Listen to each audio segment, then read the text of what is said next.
Okay. I feel like, old home week. We've got all our friends right here in this room. It's a Spiritual rebirth. What? A rebirth of our haiku. A renaissance, except it was never dead. It was only nascent. Nascent? Is that the word? Hibernating a little bit. No, nascent means birthing. So it was only, I don't know what, in any case, it's great. We're back. We're back. We're back after just a couple months. I mean, it feels like forever since I've had a chance to chat, especially with Amy. So I'm going to bring up our screen so that we can talk about these haikus.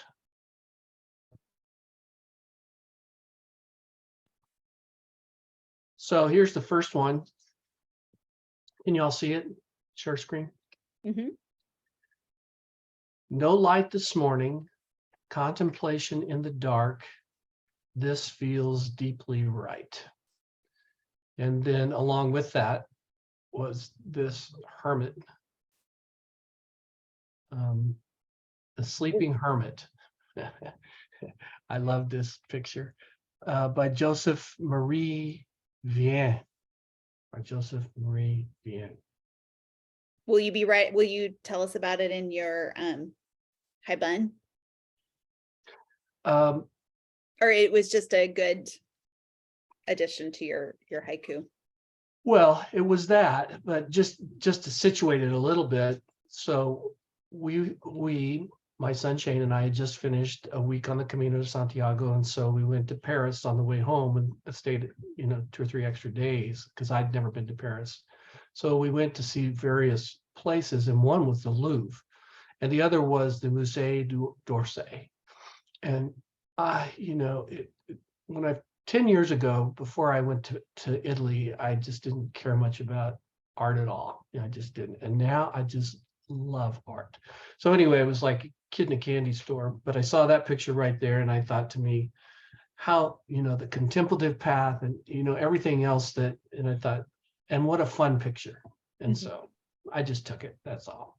I love it. Nothing more than that. I love it. So who wants to jump in? I can go. I recently started watching the YouTube channel of a young woman who lives on Svalbard Island, one of the furthest northern villages close to the North Pole. It's the season of polar night, 2.5 months when the sun does not rise. There's no light for months, not just in the morning hours.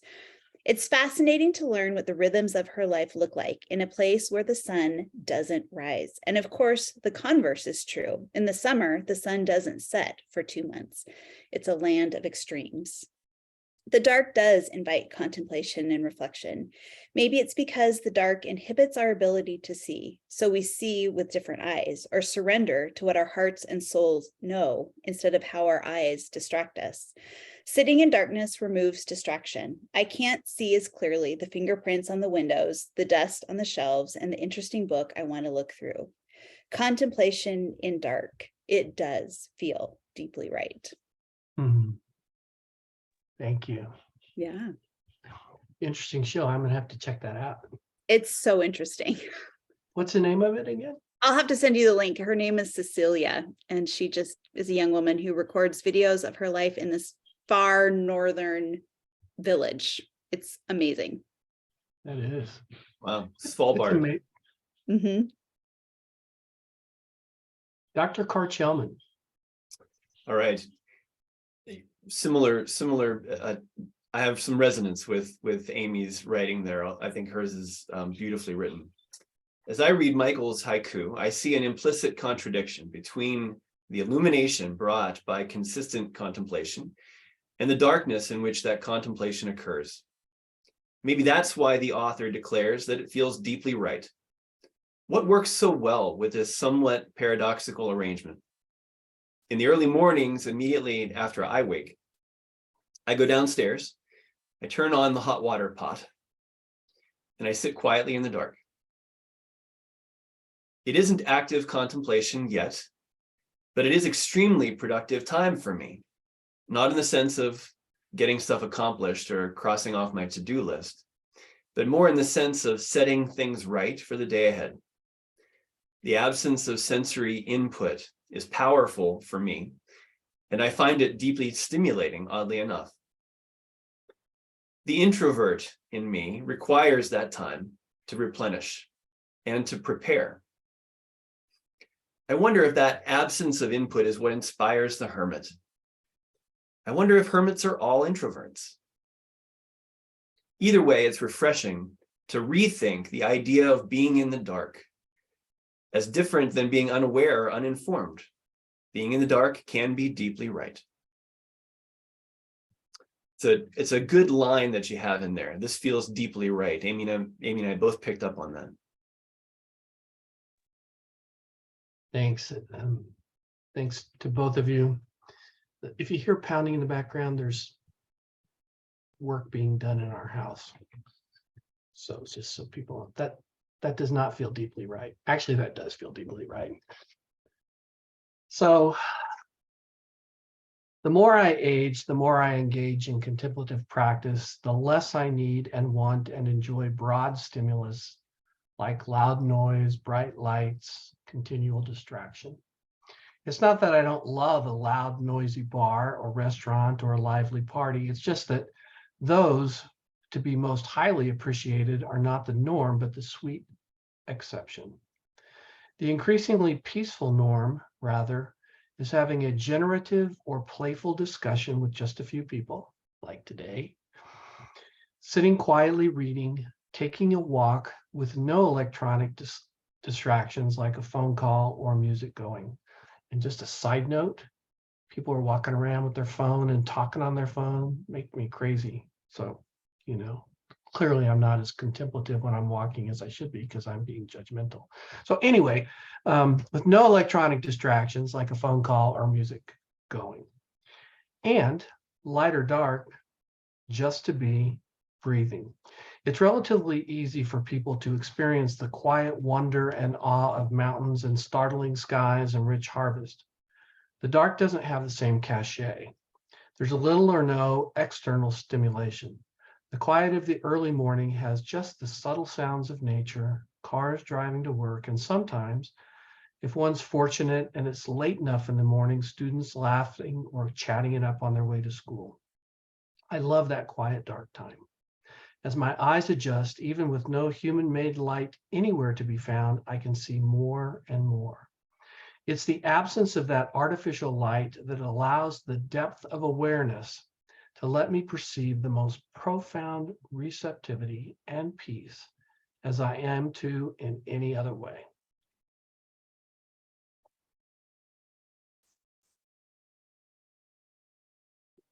It's beautiful. And yeah, did we talk about this hermit when we were recording, or did we do that before? No, we were recording. Well, you mentioned that you visited it in Okay. Paris. Okay. I just love this hermit. I want to be this hermit. He's sitting there, like that. It feels very hermitish. It's a great painting. Oh, I didn't even know this painting before. Anyway, just. And adds a nice dimension to your poem. It does. It does. Beautiful. Okay, Amy, you're next, I believe. Let me just put this up. All right. From hermits to, let's see if I got this right. Am I going the wrong way? There it is. To trees. Trees. Trees are a theme for sure today. They are. They are. All right. So mine was trees tell us stories, birds, squirrels, leaves, growth, fungus through all the seasons. And look at that tree. I did not take that, but it's beautiful. I love that upward look. Yeah, that looks like a Western tree. So yeah, beautiful. Well, I can go. Okay. All right. Another contradiction. Trees can't talk and are among the quietest of nature's creatures, and yet they tell us so much. They announce the presence of water. So I think of driving through Wyoming, as I've done a lot of driving through Wyoming for whatever reason, lots of reasons. And you can tell from miles away where there's water because you start to see some trees. And I mean, that's true everywhere. They predict coming weather. They tell us about the weather in the past. Their rings alone communicate volumes about local climate and other events. I think trees even communicate with each other. It's amazing.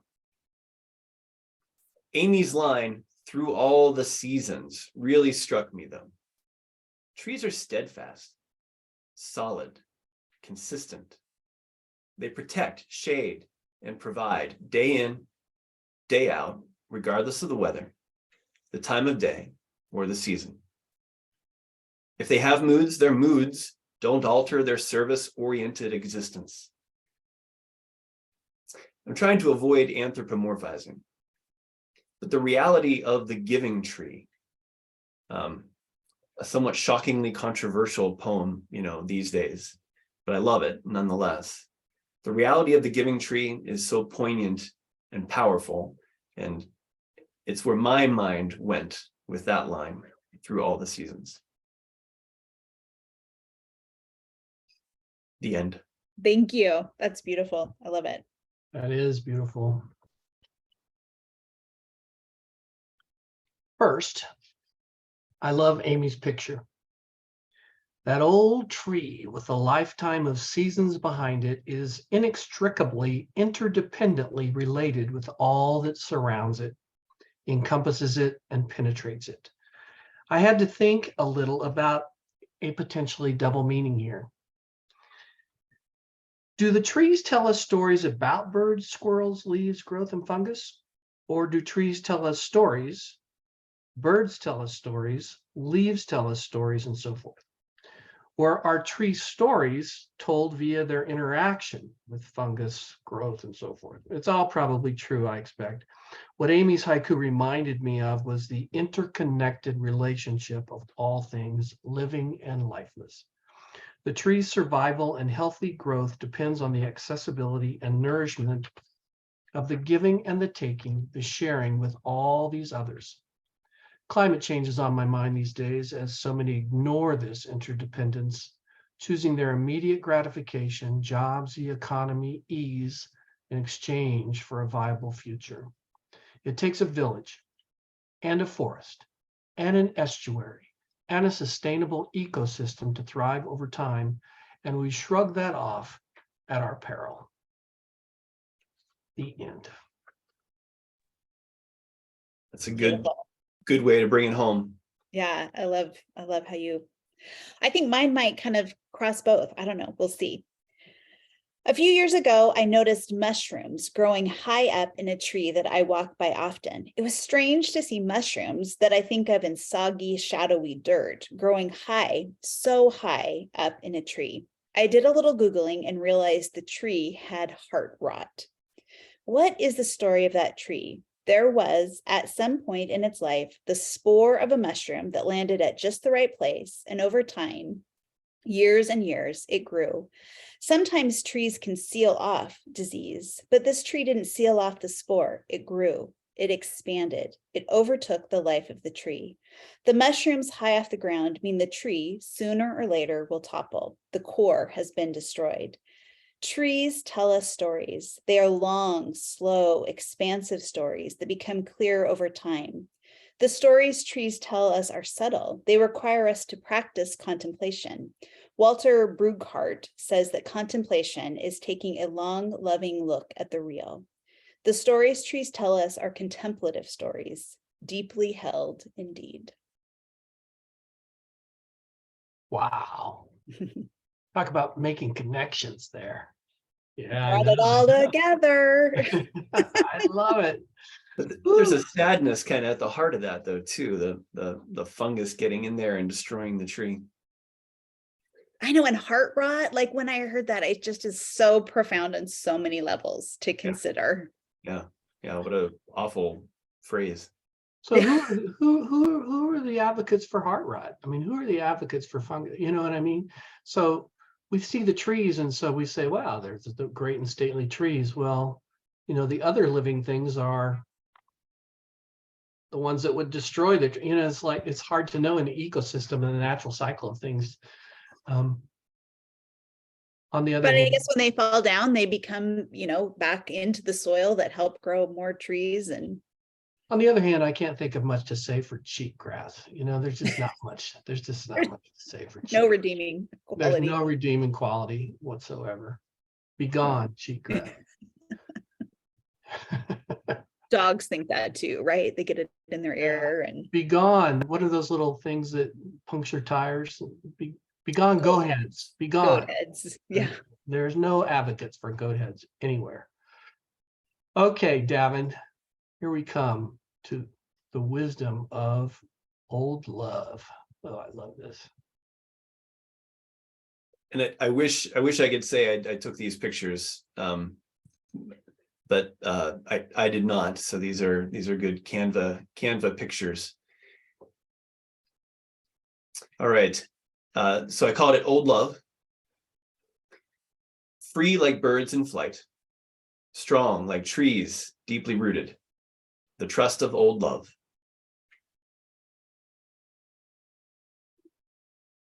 I love those roots. So beautiful. Yeah, it was just the right picture. That one is. Both of them. I mean, the hawk or whatever the bird is up there, they were both perfect. Yeah. Okay. Amy, you want to go first? You want me to? I can go. Okay, you're on.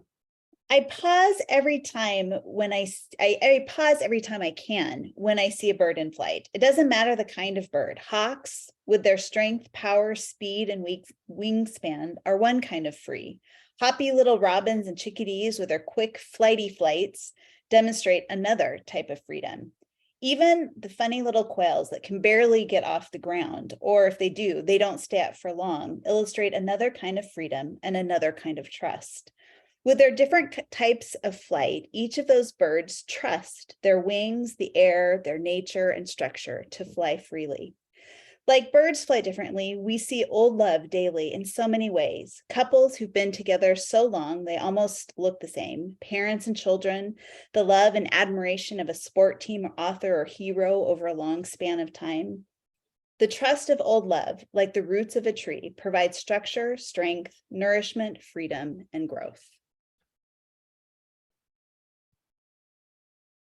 When I wrote it, I sat there and I thought long and hard. It's like, so, are birds really free? Is that really freedom? So, I mean, again, anthropomorphizing birds, it's like, I don't think that they necessarily think of themselves as free, but it made sense for the poem. Yeah, good. Okay. What I like about these conversations is they make me think, are birds free? Now there's that's a deep philosophical question.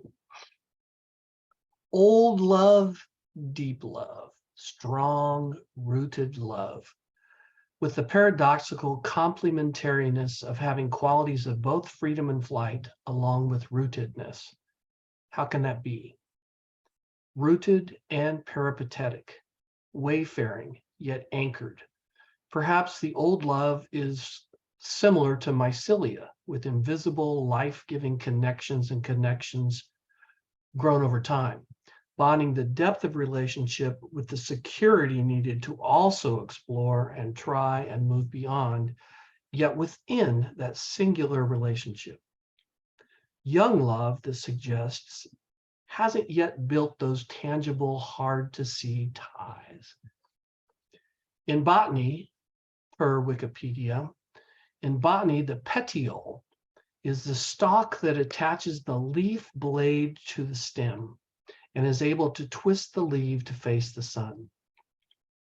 Perioles carry water and nutrient between the leaf and the tree. What are the petioles of a new love compared to an old love? The mycelia between two lovers grown over time that needs both freedom and roots.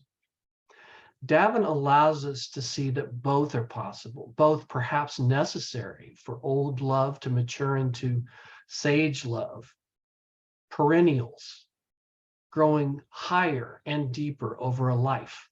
Two lives live together as one and as two. The end. With the two of you combined to just offer a perfect interpretation of this, I don't need to say a thing. My high bun is irrelevant. That was awesome. So Celia. good, Michael. You took it so deep. That was beautiful. Lovely. Come on, Davin, bring it. Just bring it. I'm ready. I'm ready for it. All right. One of my favorite prose writers is also one of my favorite poets. Wendell Berry's writings were introduced to me as an undergraduate, and I've never stopped soaking up as much of his wisdom as I can. Among Berry's frequent topics are love, family, and human relationships to each other and to the land. So when Allie and I got married, I found myself turning to Wendell Berry to help me think well and deeply about what I was getting myself into.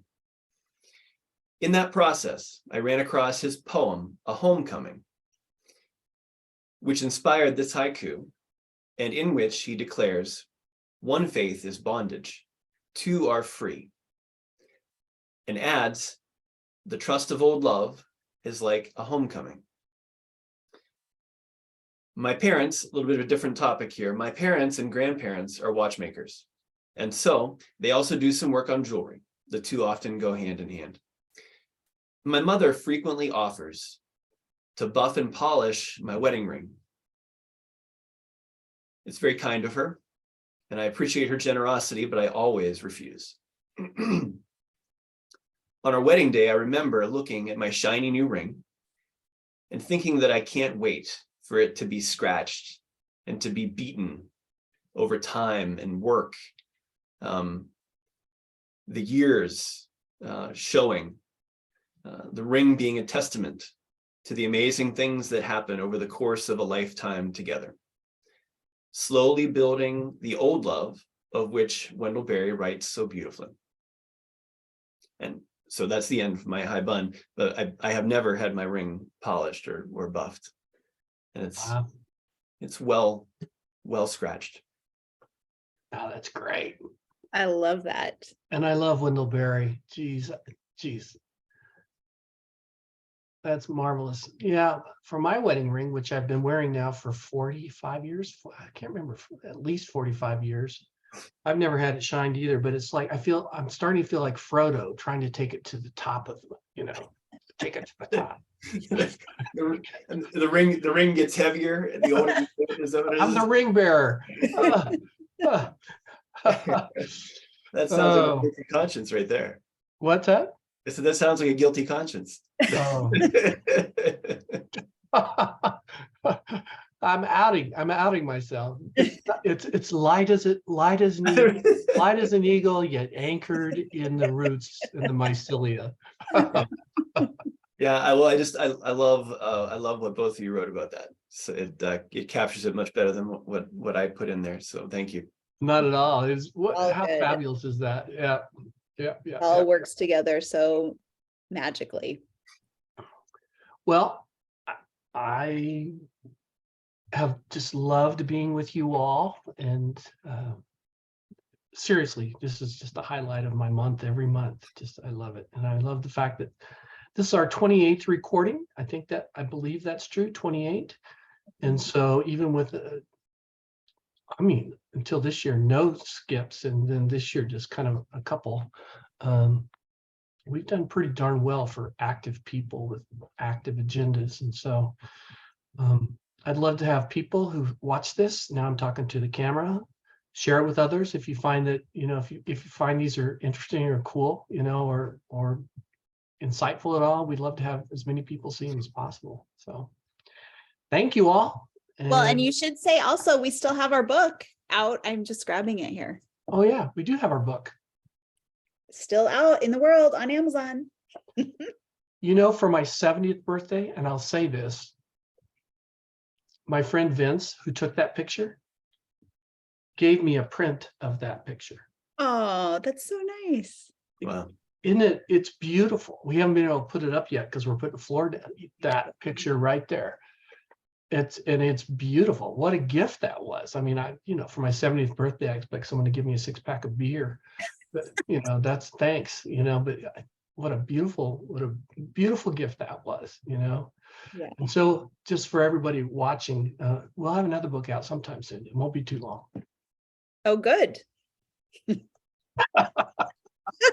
I just Oh, wait, did surprised you everyone. say we will or you will? No, we will. We will. We will. Okay. This is brand new news, huh? We will. Oh, good. By the time we're done, we'll all be in old age, not just me. Okay. I'm just going to stop right here. Whoops, not yet.